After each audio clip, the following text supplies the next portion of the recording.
वृद्धेर ऊर्ध्वः, बोले कि धर्म की रस्सी पकड़कर यदि ऊपर चढ़ोगे तो ऊपर उड़ोगे, पाप की रस्सी पकड़कर यदि चढ़ोगे तो नीचे गिरोगे। और इस पाप और पुण्य, धर्म और पाप, इन दोनों रस्सियों को ज्ञान रूपी खंजर यानी कि चक्कू से काट दोगे तो फिर अनंत शांति मिलेगी। विधेया शांति मृच्छति। नमस्कार मित्रों, जय श्री कृष्णा।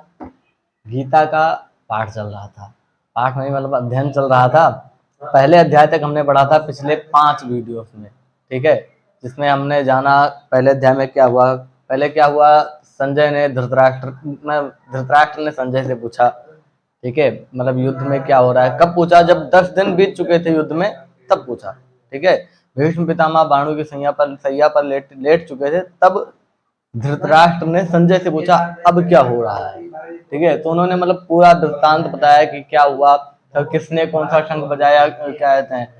दुर्योधन द्रोणाचार्य जी के पास गए, द्रोणाचार्य ने कुछ उत्तर, उनके मतलब सेनाओं का वर्णन किया। द्रोणाचार्य जी ने जब कोई उत्तर नहीं दिया तब वो क्या कहते हैं, दुर्योधन निराश होने लगे। उनकी निराशा को देख करके भीष्म पिता ने शंख बजा दिया, ठीक है, जिससे वो थोड़ा प्रसन्न हुए। फिर दोनों की सेनाओं का वर्णन हुआ। फिर अर्जुन ने कहा हमको युद्ध के दोनों सेनाओं के मध्य में ले चलो, ले चलो, इसलिए क्योंकि मैं देखना चाहता हूँ मेरे साथ युद्ध करने के योग्य कौन है, मुझको किसके साथ युद्ध करना है, ठीक है। मतलब अभी भी अर्जुन के मन में युद्ध करने की पूर्ण इच्छा थी, लेकिन जब उन्होंने अपने सामने अपने क्या कहते हैं आचार्यान मातुलान भ्रातृन इत्यादि आचार्यों को, मामाओं को, भाइयों को, पुत्र पौत्रों को, सखाओं को, इन सभी को देखा तो उनके मन में विषाद उत्पन्न हो गया। विषाद उत्पन्न होने के बाद उन्होंने युद्ध में मैं युद्ध क्यों नहीं करूंगा इसका प्रतिपादन किया, मतलब क्यों नहीं करूंगा, सब कुछ बताया। जैसे बोला कि युद्ध करने से सेनाओं का नाश होगा, हम दोनों क्या कहते हैं एक ही कुल के हैं, कुल का नाश होगा, कुल के नाश होने से स्त्रियां दूषित होंगी, स्त्रियों के दूषित होने से वर्ण संकर उत्पन्न होंगे, वर्ण संकर जब उत्पन्न होंगे तो यह लोक का और परलोक का दोनों का नाश होगा, ठीक है। वर्ण संकरों से क्या होता है, हमारे जो पितर लोग हैं इनको लुप्त पिंडोदक क्रिया लिखा है, यानी कि जो पिंड आदि क्रिया है ना, जलोदक जल क्रिया, ठीक है, और पिंड इत्यादि जो क्रिया है ये सब नष्ट हो जाएंगी, ठीक है, जिससे बहुत हानि होने वाली है। इससे बोला कि हमारा मतलब बोले कि अब त्रैलोक के राजस्य है तो किम मही कृते, ऐसा भी कहा गया है। बोले कि हे कृष्ण, हे भगवान, आप मुझे तीनों लोकों का राज्य दे दें, फिर भी मैं इस युद्ध को नहीं करूंगा, ठीक है। तीनों लोकों का राज्य दे दें फिर मैं भी इस युद्ध को नहीं करूंगा। फिर यहाँ पर तो एक केवल पृथ्वी मिलने वाली है, पृथ्वी में भी एक देश, ठीक है। उसी को अब अर्जुन का विषाद योग समाप्त हुआ प्रथम अध्याय। अब दूसरे अध्याय में भगवान श्री कृष्ण अर्जुन को सांख्य शास्त्र का उपदेश देंगे। सांख्य योग नामक ये दूसरा योग है, ठीक है, जिसमें आत्मा का विशिष्ट वर्णन है, ठीक है। आत्मा के बारे में विशेष रूप से चर्चा की गई है। पहले तो आप बिना देरी किए दूसरे अध्याय को शुरू करते हैं। दूसरे अध्याय में सर्वप्रथम संजय जी कहते हैं, क्योंकि संजय जी गीता को सुना रहे हैं तो संजय जी तो बताएंगे मतलब क्या हो रहा है। तो संजय ने सबसे पहले कहा कि तम तथा कृपया विष्टामश्रुपूर्णा कुलेक्षणम विषेदन्तमिदं वाक्या मुवाच मधुसूदनः उवाच। भगवान मधुसूदन ने बोला, क्या बोला, बोले कि तम अर्जुनम, उन अर्जुन को, ठीक है, कृपया विष्टो यानी कि करुणा से युक्त, और विषाद, करुणा और विषाद से युक्त, आंखों में आंसू, पूर्ण आंसू, मतलब आंखों में आंसू भरे हुए, ऐसे डरे हुए अर्जुन को देख करके मधुसूदन विषेदंतम, उस विषाद से भरे हुए अर्जुन के प्रति बोला।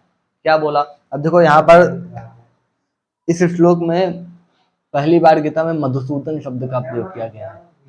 संजय ने भगवान का नाम मधुसूदन ही क्यों कहा, वो श्री कृष्ण बोल रहे, श्री कृष्ण उवाच, ऐसे बोल सकते थे, उवाच श्री कृष्ण, ठीक है, उवाच अरिसूदन भी बोल सकते थे, ठीक है, इत्यादि, लेकिन उन्होंने बोला मधुसूदन। मधु नामक दैत्य था ये, ठीक है। दैत्य द्वितीय अपत्यम दैत्यम होता है, जो द्वितीय के पुत्र है सब दैत्य हैं, वो तो व्याकरण की बात है अलग, ठीक है।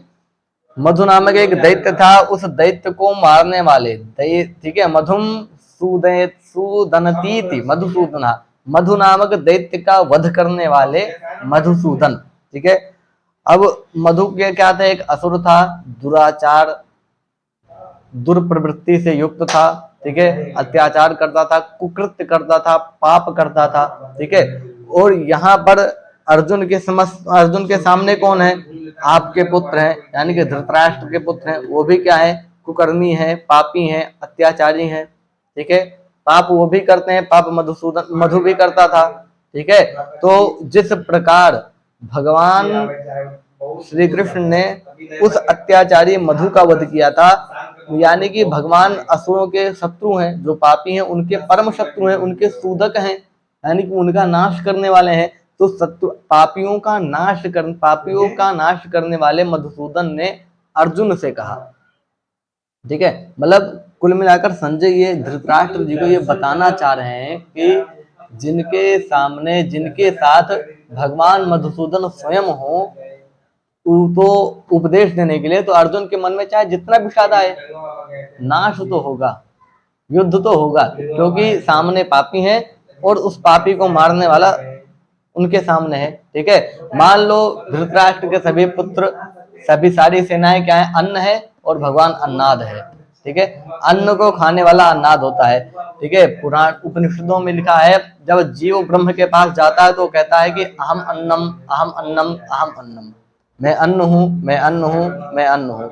भगवान कहते हैं अहम अन्नादा, मैं अन्न को खाने वाला हूँ, तुम अन्न हो तो मैं उसका भक्षक हूँ, ठीक है। अब 11वें अध्याय में भी भगवान ने कहा, 11 अर्जुन ने पूछा, अर्जुन जब दिव्य विराट रूप दर्शन योग आता है, मतलब भगवान ने अपना विराट रूप दिखा दिया, अर्जुन डर गए। अर्जुन ने पूछा, हे भगवान आप कौन हैं, कहाँ से आए हैं? तो भगवान कह रहे हैं कि कालोस्मि लोकक्षयकृत प्रवृद्धो, मैं काल हूं और इस लोक का, इस संसार का नाश करने के लिए मेरी प्रवृत्ति हुई है, ठीक है। डरे हुए अर्जुन को और डरा दिए। अर्जुन तो अब कांपने लगे, थर थर कुछ मतलब रह गया, क्योंकि बोल रहे हैं कि मैं काल हूं, इस संसार के नाश के लिए मैं आया हूं, अगर तुम युद्ध नहीं भी करोगे तब भी ये मरेंगे, और युद्ध करोगे तब भी ये मरेंगे, यानी कि इनका मरना तो निश्चित है। अब निमित्त मात्रम भव सभ्यसाचिन, हे सभ्यसाचिन, हे अर्जुन तुम निमित्त मात्र बन जाओ बस। यदि तुम निमित्त बन जाते हो तब तो ठीक है, निमित्त मात्र बनोगे तो तुमको इनका मतलब इनका वध भी हो जाएगा, और तुमको पृथ्वी भी मिल जाएगी, और तुमको कोई दोष भी नहीं लगेगा। यदि निमित्त नहीं बनोगे तब भी मैं ही इनको मार दूंगा, क्योंकि ये है पापी और मैं पापियों का हंता हूँ, ठीक है। इनका वध तो निश्चित है, तुम करो या मैं करूँ, ठीक है। ऐसा 11वें अध्याय में कहते हैं। तो बोले ऐसे भगवान मधुसूदन जिनके साथ हों, तो अर्जुन के अंदर चाहे जितना विषाद आए, नष्ट तो होना ही है, ठीक है। अब यहाँ पर गीता में पहली बार श्री भगवान वाचा आया। श्री भगवान वाचा, भगवान कहते हैं, क्या कहते हैं, कुतस्त्वाकशमलमिदं विषमे समुपस्थितम् अनार्यजुष्टमस्वर्गमकीर्तिकरमर्जुन। बोलने की कुतस्त्वाकशमलमिदं, कशमल मतलब क्या होता है, मोह, ठीक है। कुतः, हे अर्जुन तुम्हारे अंदर ये मोह कहां से आ गया, इस विषमे समुपस्थितम, इस विषम परिस्थिति के समुपस्थित होने पर तुम्हारे अंदर ये मोह कहां से उत्पन्न हो गया, तुम किनके प्रति मोह कर रहे हो, ठीक है। आगे भी बताएंगे। बोले कि ये इस विषम परिस्थिति में तुम्हारे अंदर मोह कहां से उत्पन्न हो गया, अनार्यम, ये जो तुम्हारा मोह उत्पन्न हुआ ये अनार्य है। अनार्य, आर्य मतलब ऋषि होता है, और ऋषि के विरुद्ध है, यानी कि ऋषि मुनियों ने, हमारे आचार्यों ने जो बोला है उसके विरुद्ध वचन तुम बोल रहे हो, ठीक है। युद्ध के समय में मोह नहीं जागृत होना चाहिए। युद्ध के समय में सिर्फ योद्धा का कर्तव्य बनता है कि वो शस्त्र लेकर सिर्फ संहार करे, ठीक है। कार्यम व साधेयम ध्येयम व पातेयम, ऐसा विचार रखना चाहिए, या तो कार्य ही कर दूंगा या फिर प्राण त्याग दूंगा। और फिर कहीं कहा गया है कि अर्जुनस्य प्रतिज्ञे द्वे न दैन्यम न पलायनम, अर्जुन की 2 प्रतिज्ञा थी।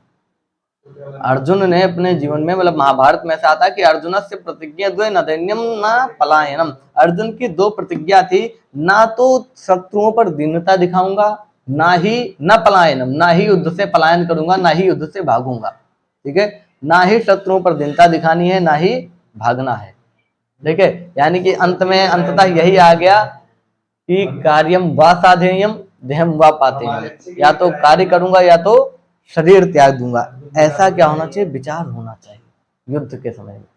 युद्ध के समय में मोह उत्पन्न हो जाएगा, फिर तुम्हारा तुम कैसे जीतोगे। ठीक है, तो बोले कि ये अनार्य है। ठीक है, जुष्ट स्वर्गम है, ये स्वर्ग को भी प्रदान करने वाला नहीं है। तुम जो वचन बोल रहे हो, इस वचन का अनुसरण करने से तुमको स्वर्ग की भी प्राप्ति नहीं होगी। जो तुम बोल रहे हो कि मैं क्या कहते हैं, इन सभी को मार करके, इन सब आतिताइयों को मार करके मैं पापी होऊंगा, तो बोले तुम नहीं मारोगे तब भी तुमको स्वर्ग की प्राप्ति नहीं होने वाली है। ठीक है, क्योंकि शास्त्रों में कहा गया है, द्वावेव पुरुषो लोके सूर्य मंडल भेदिनो परिव्राट योग युक्तश्च रणे चाभिमुखे हता। ठीक है, बोले कि द्वावेव पुरुषो लोके, इस संसार में, लोके अस्मिन संसार है, इस संसार में दो ही ऐसे पुरुष हैं जो सूर्य मंडल का भेदन करके अंततः मोक्ष की प्राप्ति करते हैं। बोले कौन, बोले कि परिव्राट योग युक्त।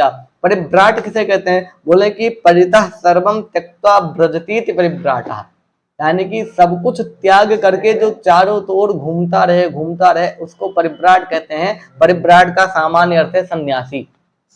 बोले पहली बात, जो समस्त संसार का परित्याग करके अनंत सच्चिदानंद घन ब्रह्म स्वरूप परमात्मा में लय है। ठीक है, ऐसे सन्यासियों को मोक्ष की प्राप्ति होती है। और दूसरा, रणे चाभिमुखेयता, द्वंद्व युद्ध करते समय जो दो योद्धा आपस में युद्ध कर रहे हैं, उसमें से अगर युद्ध करते समय तुम मर जाओ तो तब भी तुमको मोक्ष प्राप्त हो जाएगा। क्षत्रिय का कर्तव्य है युद्ध करना, युद्ध के समय मरे तो मोक्ष की प्राप्ति हो जाएगी। महाभारत में जितने लोग मरे सब क्या है, रणे चाभिमुखे हताः हैं, यानी कि रण में युद्ध के समय में, युद्ध के दौरान उनकी मृत्यु हुई है, इसलिए सभी लोग मोक्ष के अधिकारी हैं, ऐसा शास्त्रों में कहा गया है। अब ऐसा भी नहीं है कि तुम बहुत बड़े कुकृत्य कर आए हो और तुम युद्ध में जाकर क्या कहते हैं, तुम मरना चाह रहे हो, आत्महत्या करना चाह रहे हो, जाओ युद्ध में जाकर बॉर्डर पर खड़े होकर जाओ, कहते हैं मर जाओ, ऐसे थोड़ी होता है। ठीक है, तुम्हारी जो प्रवृत्ति मनसा जो है ना, वो पवित्र होनी चाहिए। यदि तुम देश के लिए लड़ रहे हो तो तुमको मुक्ति मिलेगी, ऐसे नहीं। ठीक है, कि तुम जाकर के आत्महत्या करना है, बॉर्डर पर जाकर अपने आप को गोली मार लो, नहीं।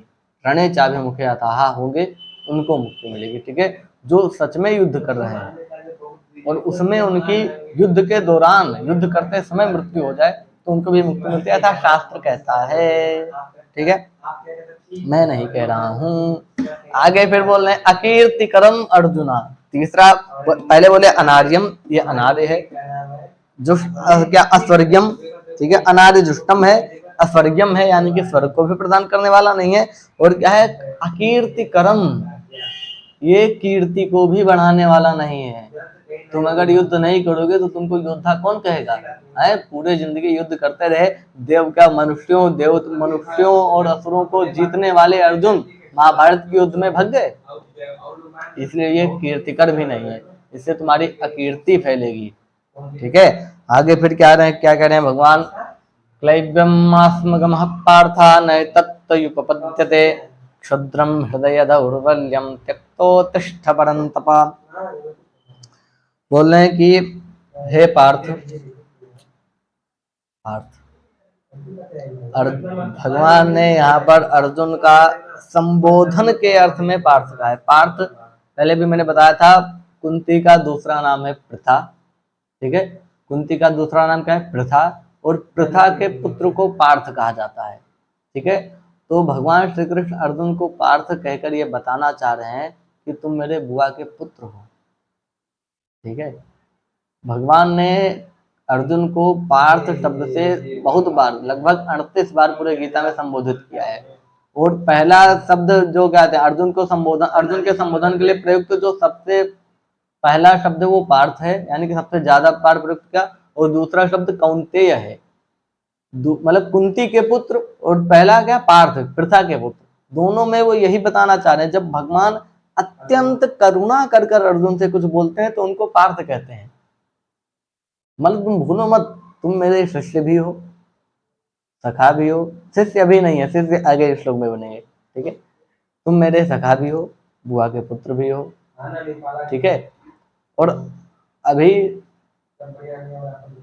तुम संशय में हो, इसलिए मैं तुम पर कृपा कर रहा हूँ। सुनो, हे पार्थ क्लेब्यम मास्मगमा। क्लीब मतलब होता है नपुंसक, और क्लीब्य भवा क्लेब्यम, क्लेब्य मैं नपुंसकता। हे पार्थ नपुंसकता को मत प्राप्त करो, पुरुष बनो। ठीक है, पुरुष का क्या कर्तव्य है? पुरुष हो, पुरुषार्थ करो, सफलता वर तुल्य वरो। उठो, अपुरुषार्थ भयंकर पाप है, ना इसमें यश है ना ही प्रताप है। पुरुषार्थ विहीन व्यक्ति नपुंसक होता है। ठीक है, पुरुषार्थ क्या? पुरुषार्थ चार है, धर्म अर्थ काम मोक्ष। इन चारों का पालन करना चाहिए। ठीक है, धर्म का पालन करो। दूसरा क्या है? अर्थ, पैसा कमाओ। ठीक है, फिर काम मतलब यानी संसार के सभी समस्त सुखों को भोगो, ये भी तुम्हारा कर्तव्य, ये धर्म है। संसार में अब लोग कहते हैं कि भैया मोह माया से परे हो जाओ, विरक्त हो जाओ, वैराग हो जाओ। सब लोग वैराग हो जाएंगे तो संसार के भोगों को कौन भोगेगा?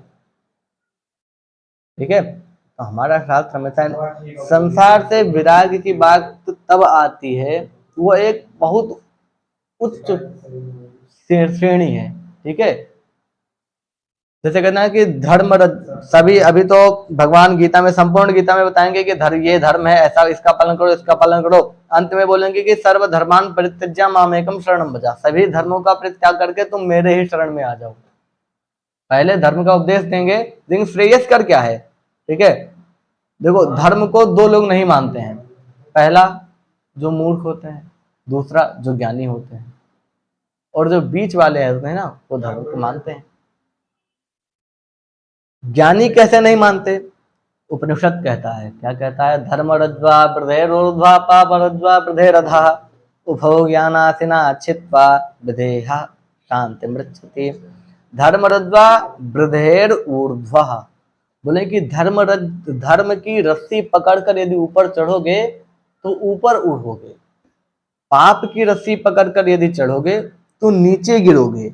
और इस पाप और पुण्य, धर्म और पाप, इन दोनों रस्सियों को ज्ञान रूपी खंजर यानी कि चक्कू से काट दोगे तो फिर अनंत शांति मिलेगी। विधेया शांति मृच्छति। ठीक है, इसलिए ज्ञान सर्वश्रेष्ठ है, श्रेष्ठकर है। तो जो ज्ञानी लोग होते हैं वो धर्म की रस्सी को भी काट देते हैं, पाप की रस्सी भी काट देते हैं। उनको क्या कहते हैं? पाप पुण्य से कोई मतलब नहीं होता है। ठीक है, तो पहला धर्म का पालन जो ज्ञानी होते हैं वो नहीं करते। फिर जो मूर्ख होते हैं वो बन जाते हैं नास्तिक, उनको किसी से कोई मतलब है नहीं।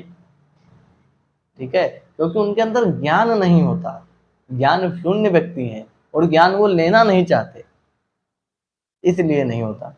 ठीक है, क्योंकि अयोग्य पुरुषो नास्ति, अयोग्य कोई पुरुष नहीं होता। अगर तुम चाह रहे हो तो होगा, भाग्य नहीं बाधा बनता कभी। ठीक है, जो लोग कहते हैं कि भैया बहुत मेहनत किया, भाग्य में नहीं था, नहीं मिला, ऐसा थोड़ी होता है। मेहनत करो, क्यों नहीं मिलेगा? अर्जुन के भाग्य में लिखा था क्या कि मतलब मैं इतने दिव्य अस्त्रों को प्राप्त करूंगा, स्वर्ग में जाकर मैं इंद्र से क्या कहते हैं शस्त्रों को प्राप्त करूंगा। अर्जुन के भाग्य में लिखा था मैं क्या कहते हैं वनवास में जा करके इतना उत्कृष्ट बन जाऊंगा। पुरुषार्थ किया अर्जुन। ठीक है, क्रोध होकर तेज नया दम का, दूसरा सूर्य मुख पर चमका। बोले कि हे पार्थ नपुंसकता को मत जाओ, नई तत्त्वयुपपद्यते। नई तत्व यानी कि तुझमें ये उचित नहीं जान पड़ती, ना उपपद्यते, ये उचित नहीं है। नपुंसकता को प्राप्त करना उचित नहीं है। अभी युद्ध भूमि में तुम खड़े हो, अभी ये मोह माया वाली बातें मत करो, अभी केवल शस्त्र संबंधी बात करो। यहाँ पर युद्ध में शस्त्रों के द्वारा ही परिणाम किया जाता है। प्रश्न भी शस्त्र पूछते हैं, उत्तर भी शस्त्र ही देते हैं। ठीक है, शस्त्रों के अलावा कोई वाणी नहीं चलती। क्षुद्रम हृदय दौर्बल्यम त्यक्तो तिष्ठ परंतपा। बोले कि क्षुद्रम हृदय दौर्बल्यम त्यक्त, है अर्जुन, हृदय की क्षुद्र दुर्बलता को त्याग करो। और हे परंतपा उत्तिष्ठ, हे परंतप, हे परम तपस्वी अर्जुन, उठो, युद्ध करो। ठीक है, इस हृदय की क्षुद्र दुर्बलता का त्याग करके युद्ध करो, उठो, नपुंसकता को छोड़ो। ठीक है, ऐसा भगवान ने कहा। अब अर्जुन फिर इसका विरोध करेंगे। विरोध नहीं करेंगे, क्या करेंगे? प्रत्युत्तर देंगे। ठीक है, अभी भगवान ने कहा है, ऊपर वाले श्लोक में कहा है कुतस्त्वा कशमले, कुतः, ये मोहमाया उत्पन्न कहाँ से हुआ। अब अर्जुन बता रहे हैं कहाँ से उत्पन्न हुआ। ठीक है, एक एक शब्द को ध्यान रखते चलना। कुतस्त्वा यानी कहाँ से उत्पन्न हुआ, अर्जुन अभी बता रहे कहाँ से उत्पन्न हुआ। फिर बोल रहे हैं कि कथम, भगवान ने बोला कुतः, भगवान ने बोला कथम, अर्जुन ने बोला कथम। ठीक है, अर्जुन उवाचा, अर्जुन बोले कथम भीष्म हम संख्ये द्रोणम च मधुसूदना युष्मभि प्रतियोत्सामि पूजार्हा वरिसूदना। यहाँ पर भगवान को अरिसूदना के बोल दिए। अरि मतलब होता है शत्रु, और शत्रु का संहार करने वाले अरिसूदन। हे अरिसूदन, ऊपर वाले श्लोक में मधुसूदन, दूसरे वाले श्लोक में अरिसूदन, दो संबोधन है। तो बोले हे मधुसूदन, कथम कैसे, अहम कैसे मैं, भीष्म को, द्रोण को, हमारे सामने जो प्रसिद्ध पितामह भीष्म को और आचार्य द्रोण को मैं कैसे मारूंगा। वो हमारे दादा हैं, ये हमारे गुरु जी हैं, गुरु हत्या कैसे मैं कर सकता हूँ। अरिसूदना है अरिसूदन, है शत्रु का नाश करने वाले, इषुभि प्रतियोत्सामी। शुभि यानी कि मतलब प्रतियोत्स्यामी, योत्स्यामी यानी कि युद्धम कर्तुम इच्छामी, मैं युद्ध करने के लिए इच्छुक नहीं हूं। अब मैं द्रोण के प्रति और पितामह के प्रति नहीं युद्ध करना चाहता हूं। क्यों नहीं करना चाहता हूं, बोले कि पूजार्हा, क्योंकि ये पूजनीय है, पूजा करने के योग्य हैं। पितामह भीष्म और आचार्य द्रोण ये पूजनीय है, मैं जिनकी आज तक पूजा करते आया था, मैं उन पर शस्त्र उठाऊंगा। कितनी विषम परिस्थिति है। ठीक है, परिस्थिति इस समय विषम है, विषाद होना चाहिए। ठीक है, फालतू में विषाद नहीं हुआ है। गीता में लिखा संशयात्मा विनश्यति, संशयग्रस्त आत्मा का विनाश होता है। अर्जुन को भी संशय है, लेकिन अर्जुन के सामने भगवान है। ठीक है, विनाश नहीं होने देंगे, इसीलिए वो बार बार अरिसूदना मधुसूदना आ रहा है शब्द। शत्रु का संहार करने वाले हैं वो, इनके सामने वाले शत्रुओं को कैसे छोड़ देंगे। भले ही वो युद्ध नहीं कर रहे हैं, पृथ्वी को उन्होंने वचन दिया था मैं युद्ध नहीं करूंगा। आगे फिर अर्जुन बता रहे हैं, बहुत बढ़िया बढ़िया श्लोक है। ठीक है, सुनो, समझो, पढ़ो, सीखो। गुरुन हत्वा हि महानुभावान् श्रेयो भक्तुं भेक्षमपि हलोके हत्वार्थ कामास्तु गुरूनिहैव भुंजीय भोगान् रुधिर प्रदिग्धान्। बोले कि महाभावान है, महानुभाव, भगवान को कह रहे हैं, हे महानुभाव, गुरुन हत्वा, गुरु की हत्या करके मैं, मतलब हे श्रेयस्कर महानुभाव, आप हमारे श्रेष्ठ हैं। इन श्रेयो यानी कि इन श्रेयस्कर गुरु हत्वा, इन गुरुओं गुरुजनों की हत्या करके भोक्तुम भैक्षम अपीह लोके, इससे बढ़िया क्या कहते हैं, गुरुजनों की हत्या करने से तो अच्छा ये है कि मैं इस पृथ्वी पर पूरा जीवन भिक्षा मांग करके भोजन करता रहूं। ठीक है, पूरा जीवन भीख मांग करके भोजन करूं, मुझको कोई राजबाजी नहीं चाहिए। ठीक है, मुझको थोड़ा सा भी मत दो, लेकिन गुरु की हत्या करने से तो बढ़िया है कि मैं पूरा जीवन अपने इस पृथ्वी पर मैं भीख मांग कर बिता दूं। ठीक है, भैक्षम भोक्तुम, भीख मांग करके खाऊं। ठीक है, क्यों, बोले हत्वार्थ कामास्तु गुरूनिहैव, बोले कि गुरु की हत्या कर करके, ठीक है, अगर मैं गुरु की हत्या करता हूँ भी किस लिए, अर्थ कामान यानी कि राज्य की कामना से, धन की कामना से यदि गुरु की हत्या करता हूँ, तो संसार में ये जो जितने भोग वस्तुएं हैं जिनको मैं धन के सहायता से भोगूंगा, तो गुरु की हत्या से, गुरु के रक्त से लिप्त सनिध ये हाथ, उन्हीं हाथों से तो भोगूंगा।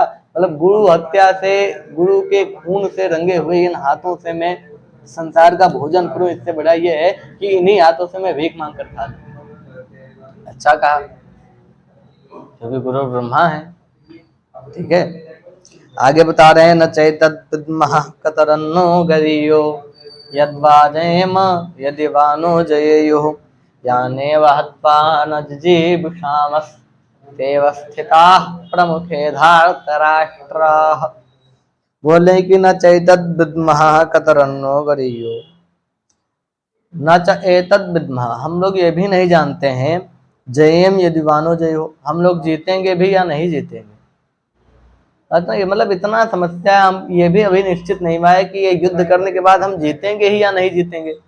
जो निश्चित ही नहीं है, हम उनके लिए क्यों उनके लिए युद्ध कर दें। मान लो युद्ध हुआ इन सबके प्रति हम युद्ध किए भी, इन दोनों में से किसी को मार भी दिए और हम हार भी गए, तो संसार में ना हमको क्या कहते हैं यश कीर्ति मिलेगी, ना ही ये राज्य मिलेगा। राज्य तो मिलेगा नहीं, उसके बाद मरने के बाद हमको जो अपकीर्ति मिलेगी, लोग कहेंगे क्या, अपने गुरु जी से लड़ के अपने अपने गुरु का हत्यारा कहेंगे, अपने कुल का नाशक कहेंगे, कुल नाशक, कुल विध्वंसक, कुलक्षयक इत्यादि प्रकार के लांछन लगेंगे मुझको।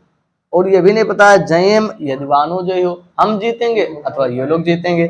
ठीक है, और फिर ये सब छोड़ो, यानेम हत्वा ना जैसी भूषामस, मैं जिनको जीत करके मतलब मैं जिनकी हत्या करके जीतना भी नहीं चाहता, जीना भी नहीं चाहता, ठीक है, वही तो धृतराष्ट्र के प्रमुख सेना लोग पुत्र हमारे सामने खड़े हैं। मैं जिन धृतराष्ट्र के पुत्रों को मार करके जीना तक नहीं चाहता, वही हमारे सामने खड़े हैं, मैं उनके विरुद्ध कैसे युद्ध करूं? गलत बात है। बहुत बढ़िया बढ़िया तर्क दे रहे हैं, ठीक है, सोचो तर्क इतना बढ़िया है तो इस तर्क को समाप्त करने वाला उत्तर कितना खतरनाक होगा। उत्तर का अंदाजा तब लगाया जाता है जब प्रश्न को देखकर उत्तर का अंदाजा, प्रश्न इतना बढ़िया है, उत्तर कितना बढ़िया होगा, वो भी तब जब प्रश्नकर्ता ने ही उत्तर दिया है। देखो, प्रश्न 3 प्रकार से किया जाता है। पहला, तुम किसी से प्रश्न कर लिए, तुमको पता है उसको नहीं आता, फिर भी पूछ लिए, पहला होता है बेइज्जती करने के लिए। ठीक है, चलो तुमको पता है उसको नहीं आता, फिर भी तुम प्रश्न कर लिए कि वो इस प्रश्न का उत्तर न दे पाए, और इसमें मेरी प्रसन्नता तुम्हारी होगी नहीं, लेकिन फिर भी तुमको लगेगा। ठीक है, दूसरा प्रश्न कब किया जाता है? बताने के लिए, मतलब मैं इतना पढ़ा लिखा हूं, मैं ऐसे ऐसे प्रश्न कर सकता हूँ। ठीक है, ये दूसरा प्रश्न है। तीसरा है नहीं पता है, पूछ रहे हैं। ठीक है, अर्जुन को नहीं पता है, यहाँ पर पूछ रहे हैं भगवान से, ये शरणागति वाला प्रश्न है। ठीक है, नारद, एक बार भगवान ने कहा नारद से, नारद तुम बोलते बहुत हो। ठीक है, तो नारद ने कहा हाँ मैं ज्यादा बोलता हूँ, लेकिन फालतू नहीं बोलता हूँ। ठीक, अस्ति हम अतिवादी ना तो बकवादी। ठीक है, बगुले की तरह मैं फालतू नहीं बोलता हूँ, मैं अतिवादी तो हूँ, ज्यादा तो बोलता हूँ, लेकिन भगवान में जानने की इच्छा रखता हूँ। ठीक है, अर्जुन को विषाद है, अर्जुन का संशय। अब यहाँ पर बोलेंगे, अर्जुन बोलेंगे कि है भगवान मैं आपका शिष्य हूँ। कैसे बोल रहे हैं देखो, कार्पण्य दोषो पहत स्वभावः पृच्छामि त्वां धर्म सम्मूढ़ चेताः यच्छ्रेयस्यानिश्चितं ब्रूहि तन्मे शिष्यस्तेऽहं साधि मां त्वां प्रपन्ना। कार्पण्य दोषो उपहत स्वभावा, है भगवान मैं कार्पण्य नामक दोष से उपहत हो गया हूँ। कार्पण्य किसे कहते हैं? बोले कृपण मतलब होता है कंजूस, और कंजूसई जिसमें हो उसको कार्पण्य कहते हैं। ठीक है, बोले कार्पण्य नामक दोष से मैं उपहत हो गया हूँ, मुझे पूरे शरीर में कृपणता फैल गई है। ठीक है, फिर बोले धर्म सम्मूढ़ चेताहा हूँ, यानी कि धर्म के विषय में तो अब मेरे अंदर मोह माया उत्पन्न हो गया है। आप ही ने अभी कहा मतलब कुतस्ताकर्षमिलम, ये मोह माया कहाँ से आया? तो बोले कि भगवान धर्म के विषय में अब मैं बहुत मोहित हो चुका हूँ, मेरे अंदर बहुत मोह माया उत्पन्न हो गया, अब मैं धर्म वर्म कुछ नहीं जान पा रहा हूँ। ठीक है, तो क्या करूं? बोला यस श्रेय, जो श्रेयस कर हो, ठीक है, और जो मेरे लिए सही हो वैसा मुझसे कहो आप। क्यों कहो? क्योंकि शिष्यस्ते हम, मैं आपका शिष्य हूँ, त्वाम प्रपन्ना, मैं आपके प्रपन्न हूँ, आपके शरण में आया हूँ, माम शाधि, मुझको आप शिक्षित करें, मैं आपका शिष्य हूँ। शिष्यस्ते हम शाधि माम त्वम प्रपन्ना, मैं आपका शिष्य हूँ, ताम प्रपन्ना, आपके शरण में आया हूँ, माम शाधि, मुझको शिक्षित करो। ठीक है, सबसे पहले क्या कहा अर्जुन ने? कार्पण्य दोषो, कार्पण्य दोष समझ लो। बोले कि जिसके पास पर्याप्त मात्रा में धन है, परंतु जिसकी धन में इतनी प्रबल आसक्ति है कि वो धन को खर्च ही नहीं करना चाह रहा है, ना धर्म के लिए ना अधर्म के लिए, किसी भी तरह से धन तो बहुत है, खर्च ही नहीं करना चाह रहा है, उसको कहते हैं कृपण। और कृपणता जिसमें हो उसको कहते हैं कार्पण्य। पहला सामान्य अर्थ। अब यहाँ पर जो विशिष्ट अर्थ क्या निकल रहा है? बोले कि यो वा एतदक्षरम गार्ग्य विदित्वा अस्मान लोकान प्रैति स कृपणः। बोलने की यो वा एतदक्षरम गार्ग्य विदित्वा अस्मान लोकान प्रैति, सकृपणः।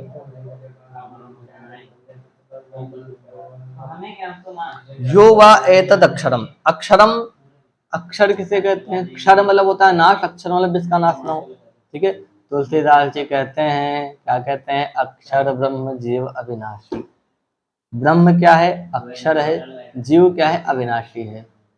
ध्यान से सुनो महाराज, दोनों में देखो दो पर्यायवाची शब्द का प्रयोग कर दिए हैं यहाँ पर, दोनों में कोई अंतर नहीं है। जीव और ब्रह्म की यहाँ पर एकता को बता रहे हैं। ठीक है, वेदांत लिखा है, वेदांत पूरे वेदांत सार का जो तत्व है ना, वो तत्व इसमें बता दिया गया है इसी चौपाई के एक पंक्ति में।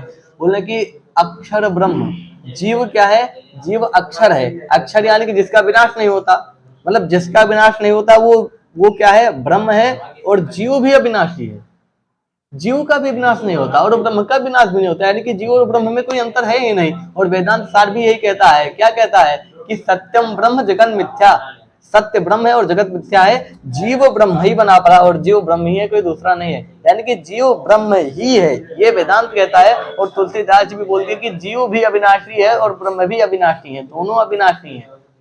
ठीक है, लेकिन यहाँ पर अक्षर का अर्थ ब्रह्म लिया गया है। ठीक है, बोले कि यो वा एतद अक्षरम गार्ग विद्वा, गार्ग यहाँ पर संबोधन है, मतलब आचार्य गर्ग गोत्र वाले ऋषि को संबोधित करते हैं कि हे गार्ग, हे गार्गी, जो इस परमात्मा को, जो इस अक्षर, ठीक है, सच्चिदानंद घन पर ब्रह्म परमात्मा, ब्रह्म स्वरूप परमात्मा को बिना जाने, ठीक है, असमान लोकान प्रैति, इस लोक से मरकर चला जाता है, वो कृपण है, वो कंजूस है। जो परमात्मा के बारे में बिना जाने मर जाता है, वो क्या है? कंजूस है। ठीक है, उसी कंजूसत्व नामक जो दोष है ना, वो अर्जुन के अंदर आया है। बोले भगवान अब मैं कुछ नहीं जान पा रहा हूँ, अब मैं मोह माया से फंस गया हूँ, मुझको माम शादी, मैं आपके प्रपन्न हो गया हूँ, मैं आपके शरण में आऊँ, मुझको आप शिक्षित करो। ठीक है, अर्जुन ने ऐसा कहा। ठीक है, एक और श्लोक और कह रहे हैं अभी अर्जुन, सुनो इसको भी। नहि प्रपश्यामि ममापनुद्याद्यक्षोकमुच्छोषणमिन्द्रियाणाम् अवाप्य भूमावसपत्नमृद्धं राज्यं सुराणामपि चाधिपत्यम्। बोल रहे हैं कि नहीं प्रपश्यामि ममापनुद्याद्यक्षोकमुच्छोषणमिन्द्रियाणाम्। पहले इसमें दूसरे देखो श्लोक थोड़ा ऐसा लिख दिया गया है, टेढ़ा बेढ़ा। ठीक है, पहले दूसरे वाले श्लोक का, दूसरे वाले पंक्ति का अर्थ समझो, नीचे वाली पंक्ति का, फिर ऊपर वाले का समझो। नीचे वाले पंक्ति में क्या कहते हैं कि भूमौ असपत्नम ऋद्धम राज्यम। असपत्न मतलब होता है शत्रु रहित। बोले कि इस में शत्रु रहित भूमि को प्राप्त कर कर और सुराणाम चाधिपत्यम राज्यम, देवताओं के आधिपत्य में, यानी कि पूरी स्वर्ग की संपदा को भी प्राप्त कर कर भी, अवाप्य यानी कि प्राप्त कर कर, चाहे आप मुझको शत्रु रहित पूरी पृथ्वी दे दो या मुझको पूरा स्वर्ग का राजा ही क्यों ना बना दो, मैं इसमें अपना कोई कल्याण नहीं देख रहा हूं। मेरी इंद्रियों को सुखाने वाला, ठीक है, कोई भी मतलब ऐसा कोई भी इसमें उपाय नहीं दिख रहा है जो मेरे इस इंद्रियों को सुखाने वाले शोक को दूर कर दे। अर्जुन ने भी कह दिया, क्या कह दिया, जो मैं आपसे 2-4 दिन पहले कह रहा था, क्या कह रहा था? चिंता समम नास्ति शरीर शोषणम, चिंता के समान शरीर का शोषण करने वाला और कोई दूसरा नहीं है। ठीक है, अर्जुन ने कहा मेरे इंद्रियों को सुखाने वाले शोक को, शोक इंद्रियों को सुखा देता है, समस्त इंद्रियां काम करना बंद कर देता है, शिथिल हो जाता है शरीर। किसके कारण? शोक के कारण। अर्जुन ने बोला मेरे अंदर शोक आ गया, मेरा पूरा शरीर काम नहीं करता, इसीलिए क्लैब्यम हो गया हूं मैं। ठीक है, इसीलिए आप अब मुझको माम शादी, मुझको आप शिक्षित करें, क्योंकि अब मैं शिथिल हो गया हूं, अब मैं कुछ नहीं कर सकता। ठीक है, अर्जुन ने ऐसा ऐसा कहा। ठीक है, अब कल से भगवान आपको शिक्षा देंगे। मान लो आप अर्जुन हो तो भगवान कल आपको शिक्षा देंगे, या अपने आपको धृतराष्ट्र समझो। आप यदि मुझे संजय समझते हैं तो खुद को धृतराष्ट्र समझो, अपने आप को अर्जुन समझते हो तो मुझको समझ सकते हो। ठीक है, तब तक के लिए नमस्कार, नमः संस्कृताय।